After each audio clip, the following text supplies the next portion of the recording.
ఏంటి మిమ్మల్ని వదిలి ఉండడా ఏంటి? చాలా మంచి సీరియస్ బాండింగ్ ఉంటుందండి మా ఇద్దరికి. నా పెయిన్లో చాలా భాగస్వామ్యం పంచుకున్నాడు పాపం. అవునా? ఫస్ట్ టైం ఈడీ సిబిఐ ఇదంతా గోల స్టార్ట్ అయినటువంటి సందర్భంలో సడన్గా ఒకరోజు మా పెట్కి కళ్ళు పోయినాయి.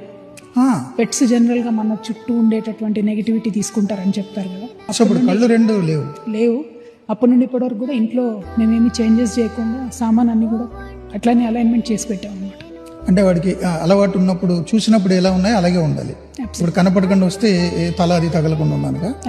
సో ఫర్నిచర్ కూడా ఏం మార్చలేదు? లేదు, ఏం మార్చలేదు. సో అంతకుముందు వరకు హెల్దీ, వెరీ హెల్దీ. మీరు విచారణ ఎదుర్కొంటున్న మొదటి రోజే వాడికి కళ్ళు పోయింది suddenly all of a sudden. అసలు నేను చూసేసరికి పాపం గోడ కట్టిడు గుర్తుకుంటా ఉన్నాడు. ఇదేంటా అని చూపించేసరికి there is nothing anybody could do అనమాట.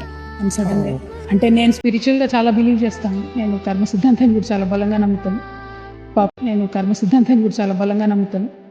పాపం అనుకోకుండా వాడు ఎందుకు వచ్చాడో మన లైఫ్లోకి తెలియదు, కానీ చాలా నెగిటివిటీ నా వైపు నుండి అయితే తీసుకున్నాడని తర్వాత చాలామంది చెప్పారు. యాజమాన్లకు ఏమైనా అయినప్పుడు అవి పెయిన్ పంచుకుంటాయని చెప్తాను. సో నిజంగా ఎవరికీ తెలియదు ఇది.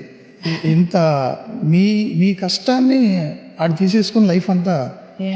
It's a beautiful part of my life. So I'm happy is that.